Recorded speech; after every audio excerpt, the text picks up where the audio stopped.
If I could quickly ask you to like this video and, if you haven't already, subscribe to our channel. Joining our community really helps us and means a lot to me. I always say that the worst decision that Donald Trump can possibly make on the campaign trail is opening his mouth, whether it is a speech, an interview, or a town hall. When Donald Trump is speaking, Donald Trump is damaging his campaign. It would almost be better if instead of having his 2-hour-long ranting, raving, rambling rallies, he just got up there and said nothing. If he got on stage and immediately stopped, well, Donald Trump did actually have to stop his rally tonight, and it was even more humiliating than him speaking. He found something that was worse than him talking, and it's when he had to stop talking tonight for an absolutely humiliating reason that we are going to get into covering all of his speech in Nevada tonight.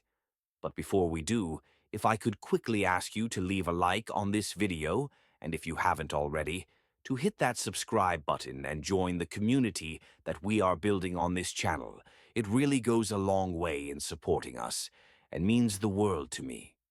Now let's get into this disaster of a speech from Donald Trump that had to abruptly stop. Let's start with this clip right here. There's something wrong with her when you can't get up and make a speech like normally, like with all the work we do, you think you could for 40 minutes. Well, she makes very short speeches too. Do you ever notice they're like 10 minutes? It's, ladies and gentlemen, I'd like to thank you. My name is Kamala. And she, she'll speak like so routinely. And I hate the word. They had word salad. The words. I don't like the sound of it, but it's sort of true. She just they're just words. They're put together. They don't mean anything. How the hell can we have a person like this to be our president? We have unfortunately watched a lot of Donald Trump speeches on this channel. He's trying to say that Kamala Harris can't speak, but he can barely say the words word salad. Did he also say he doesn't like the word words? This is what a Donald Trump speech looks like now. Complaints about silly things, like claiming that windmills cause cancer, a false claim, and talking about McDonald's.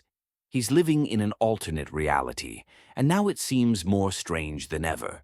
When he starts attacking language itself, it gets really odd. But, of course, he goes back to his usual complaints, like attacking the mainstream media. Sometimes they cover the truth, and when they do, it really upsets him. He was very upset about the 60 Minutes broadcast of Kamala Harris's interview, an interview he was too scared to show up for. Let's take a look at what he had to say. I believe is the biggest scandal in broadcast history. I do. If that were me right now, I probably wouldn't be allowed to speak.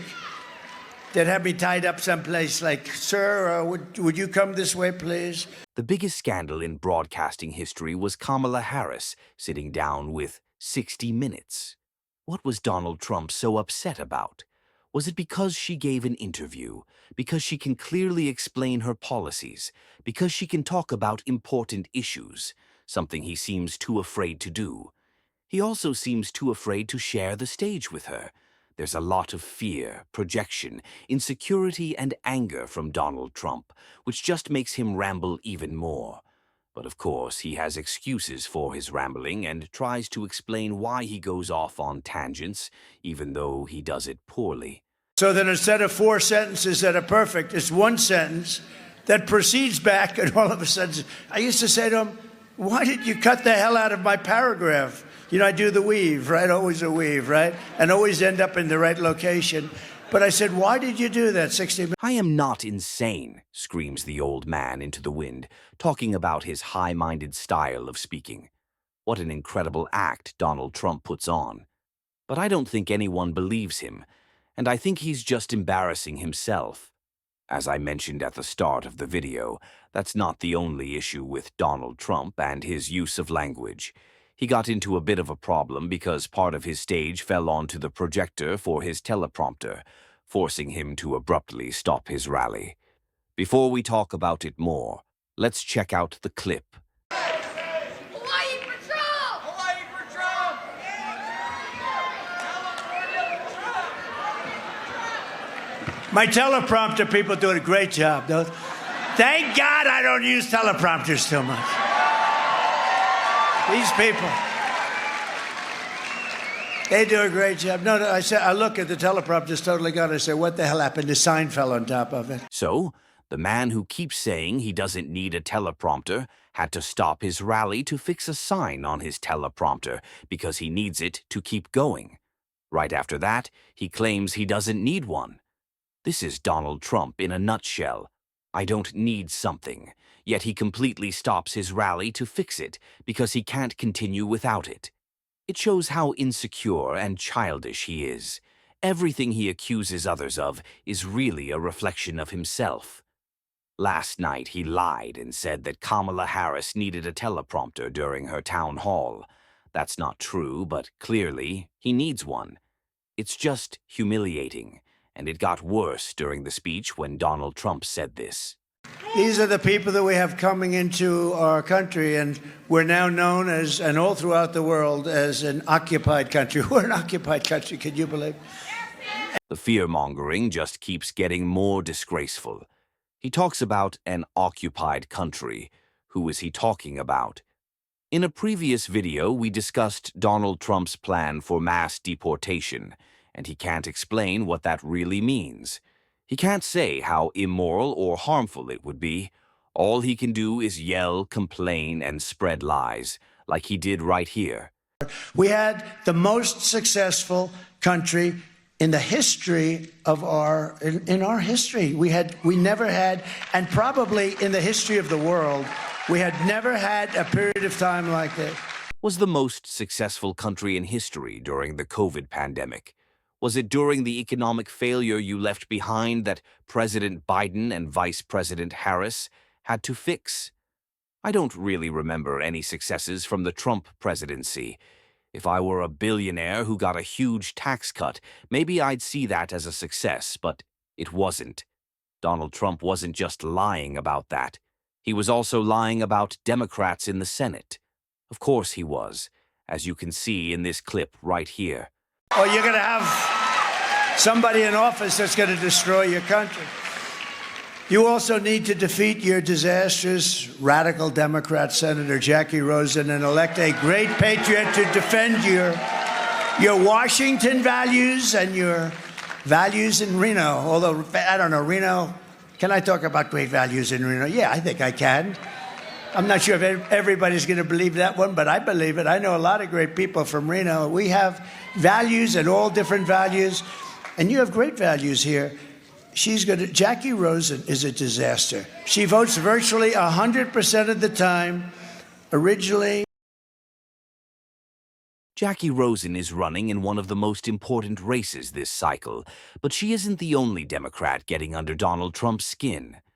Last night, President Barack Obama was out on the campaign trail supporting Kamala Harris, and that is really driving Donald Trump crazy. We can see just how upset he is in this clip right here. Originally, she was a big Barack Hussein Obama. Have you ever heard of him? Remember Rush Limbaugh? Rush Limbaugh, he'd be talking about, we'd go, Barack, he'd like falling asleep, Barack Hussein Obama. Barack Hussein Obama. We miss Rush, right? I'll happily say that I don't miss Rush Limbaugh, and I don't think anyone really does. I'm sure Barack Obama doesn't either, but he's not thinking about Rush Limbaugh. He's focused on defeating Donald Trump, and he's doing a great job with his messaging to make sure we succeed. Let's look at the clip that probably upset Donald Trump the most from Barack Obama's speech last night. And the reason some people think, wow, I don't know, I remember that economy when he first came in being pretty good. Yeah, it was pretty good, because it was my economy.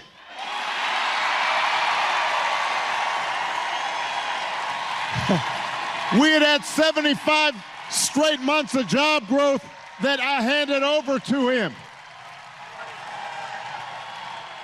It wasn't something he did.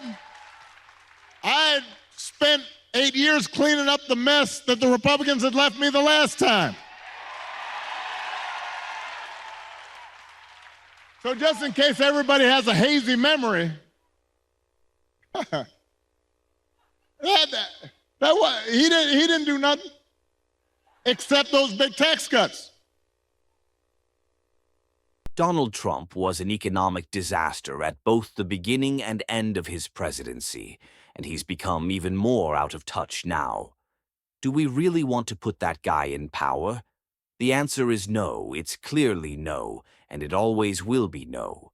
So let's make sure we remember that on November 5th, and talk about it every single day. We'll definitely be doing that on this show.